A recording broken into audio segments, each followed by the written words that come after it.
All in one study digital ચેનલમાં આપનું હાર્દિક સ્વાગત છે.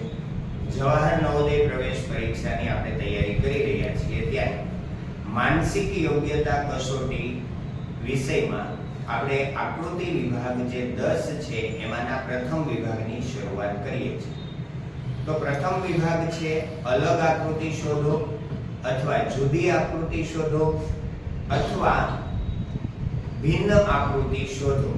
ઇંગ્લિશમાં કહેવાય છે ઓડ મેન આઉટ. એટલે ઇંગ્લિશ મીડિયમના જે વિદ્યાર્થીઓ છે તે પણ આ આકૃતિઓની પ્રેક્ટિસ કરી શકે, પણ યાદ રાખજો ઓડ મેન આઉટ એટલે જુદી પડતી આકૃતિ શોધવાની છે. ગુજરાતી મીડિયમ હોય કે ઇંગ્લિશ મીડિયમ હોય આકૃતિ સેમ છે, ખાલી આપણને ખબર પડવી જોઈએ કે જુદી કઈ આકૃતિ પડે છે, ઓડ કઈ છે, એને આપણે જુદી કરવાની છે. તો આપણે આકૃતિ વિભાગની અંદર સોલ્યુશનમાં જઈએ તો પહેલો પ્રશ્ન છે આપણી પાસે અલગ આકૃતિમાં આ રીતની ચાર કોયડા આકૃતિ આપી છે. આમાંથી આપણે નિરીક્ષણ કરવાનું છે ચારેય આકૃતિમાં જુદી કઈ આકૃતિ પડે અને જુદી જે આકૃતિ પડે છે એ આપણા માટે આન્સર થશે. બરાબર? તો પહેલી આકૃતિને આપણે જોઈએ તો ચોરસ ને 1 નંબર આપી દો, આને 2 નંબર આપી દો, આને 3 નંબર આપી દો. આ 1 2 3 તો ચોરસની બાજુ વક્ર છે, પછી વર્તુળ છે. આને 1 નંબર આપો, આને 2 નંબર આપો, આને 3 નંબર આપો. 1 નંબર બરાબર છે. 2 નંબરની આકૃતિને જુઓ. ચોરસની બાજુ વક્ર આમાં હતું, આમાં ચોરસની બાજુ વક્ર નથી.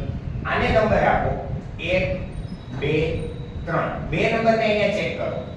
ચોરસની બાજુ વક્ર છે, અહીંયા ચોરસની બાજુ વક્ર હતું, અહીંયા ચોરસની બાજુ વક્ર નથી, અહીંયા ચોરસની બાજુ વક્ર છે. ત્રીજી આકૃતિ જે લાસ્ટ છે 1 2 3. આને પણ ધ્યાનથી જુઓ. ચોરસ 1 નંબર એની બાજુ વક્ર છે અને પછી વર્તુળ છે.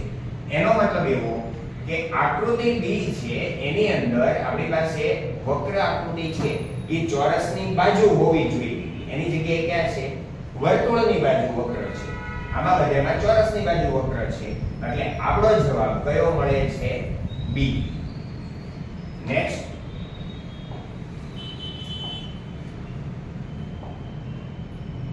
અહીંયા આપણી પાસે ABCD ચાર આકૃતિઓ આપી છે. પહેલી આકૃતિને જોઈએ આપણે. વર્તુળની અંદર વર્તુળ છે, ચોરસની અંદર ચોરસ છે, ત્રિકોણની અંદર ત્રિકોણ નથી. જો આટલો ભાગ છે ઈ સેમ નથી. આમાં લંબચોરસની અંદર લંબચોરસ આપેલું છે. મતલબમાં આ આકૃતિ છે એ આપણો જવાબ થશે. નેક્સ્ટ અહીંયા આપણે જોવાના છે એની લાઈન, કેટલી લાઈન થી એ આકૃતિ બની છે. તો કે 1 2 3 4 લાઈન છે આ આકૃતિ બનાવવા માટે. અહીંયા પણ 1 2 3 4 લાઈન છે. અહીંયા જોઈએ 1 2 3 અને આ એક ઊભી લાઈન એટલે 4 છે. અહીંયા જોવા જઈએ 1 2 3 4 અને 5. આ બધામાં 4 લાઈનની જરૂર પડી છે અને આમાં 5ની જરૂર પડી છે. એટલે જવાબ છે D. 5મી લાઈનમાં છે જવાબ D. એના પછીનો પ્રશ્ન આપણી પાસે ત્રિકોણ આપેલો છે, એની એક બાજુ નીચેનો ભાગ જે આપણે ઉલટો કરીએ તો આપણે આમ જોઈએ. આ આકૃતિને આમ ફેરવીએ તો આ સાઈડનો જે એરો છે ત્યાં નીચે આ રીતે ક્રોસ આપેલું છે. આને આમ ફેરવીએ તો આ બાજુ જ આપેલું છે, પણ આને આપણે આમ ફેરવશું તો આ બાજુની સાઈડ જશે. આને આમ ફેરવશું તો ત્રિકોણ આવો થશે. બરાબર? અને આ એરો છે એ ક્યાં છે? આ બાજુ. આને આમ ફેરવી દઈએ તો અહીંયા પણ સેમ થશે. મતલબ આ 1 આ 2 અને આ 4. આ જે A B અને D આ ત્રણ આકૃતિઓ સેમ છે, જ્યારે આ C આકૃતિ છે એનાથી જુદી પડે છે. આપણને એવું લાગે કે બધી સરખી છે, પણ બધી સમાન નથી. એને તમારે રેક્ટેંગલ કે સર્કલ ફેરવી અને પછી તમારે જોવાની રહે છે. એના પછીના પ્રશ્નની અંદર વાત કરીએ તો સ્ટેન્ડિંગ લાઈન કરો. એની બંને બાજુ જે ડાર્ક સર્કલ છે એને તમે જુઓ. આ રીતે આવે છે. આને આપણે ફેરવીએ તો આ રીતે કરો તો અહીંયા ડાર્ક છે, અહીંયા ડાર્ક છે, આવી રીતે આવે છે, અહીંયા બંનેના ખાલી વર્તુળ છે. અહીંયા જોવા જઈએ તો આમ આવે છે, આમ છે નહીં.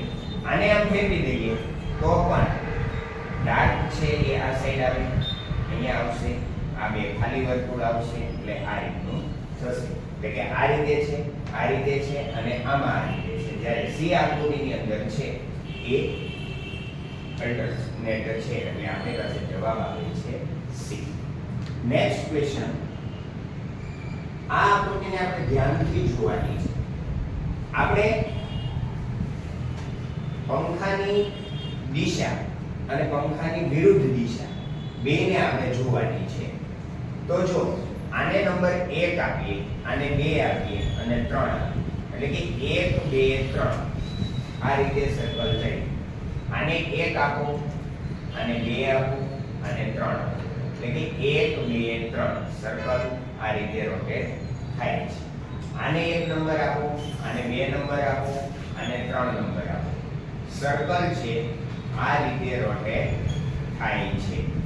જ્યારે અહીંયા નંબર આપો, આને 1 નંબર આપો, આને 2 નંબર આપો અને 3 નંબર આપો, તો 1 2 3 તો અહીંયા સર્કલ આ રીતે, મતલબમાં પંખાની દિશામાં ફરે છે, આમાં પંખાની વિરુદ્ધ દિશામાં ફરે છે. મતલબ A B ને C સમાન છે, જ્યારે D આકૃતિ છે એ ભિન્ન છે.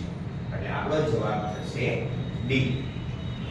7મા પ્રશ્નમાં આપણે જોઈએ છીએ બહારની આકૃતિ જે છે તે પંચકોણ છે, એટલે 5 બાજુઓ વાળી છે. અંદરની આકૃતિ છે એ 4 બાજુ વાળી છે. તો અંદર એક આકૃતિ ઓછી છે. અહીંયા જોવા જઈએ તો બહારની બાજુ ષષ્ઠકોણ છે, અંદર પણ 6 બાજુ છે, 6 બાજુ, આમાં પણ 6 બાજુ. અહીંયા જોવા જઈએ તો અહીંયા 4 બાજુ છે, તો એવી જ રીતે અહીંયા પણ 4 બાજુ છે, એટલે અહીંયા પણ અંદર ને બહાર સેમ છે. અહીંયા જોવા જઈએ તો અહીંયા પણ એ જ રીતે છે કે ચોરસ છે, તો અંદર પણ ચોરસ છે.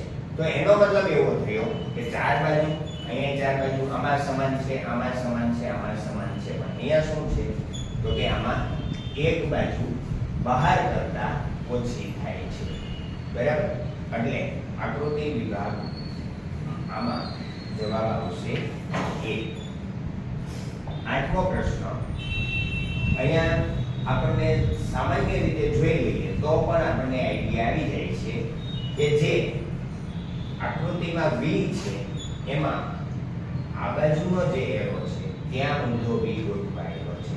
જ્યારે આમાં પહેલા એરામાં છે, આમાં પહેલા એરામાં છે, આમાં પણ પહેલા એરામાં છે. આપણો જવાબ થઈ જાય છે એ. ઘણા વિદ્યાર્થી મિત્રોની દ્રષ્ટિ જેટલી તેજ હોય કે ઝડપથી જોવે તરત જ ઓળખી જાય કે આમાં જવાબ એ આવે છે.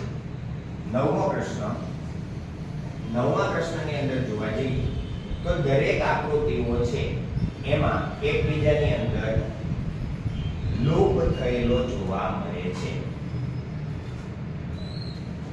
જ્યારે આ આકૃતિમાં આ બંને ચોરસ છે એમાં ક્યાંય એકબીજાની અંદર લૂપ થતો નથી, એટલે જવાબ આપણને ખબર પડી જાય કે B આવે છે.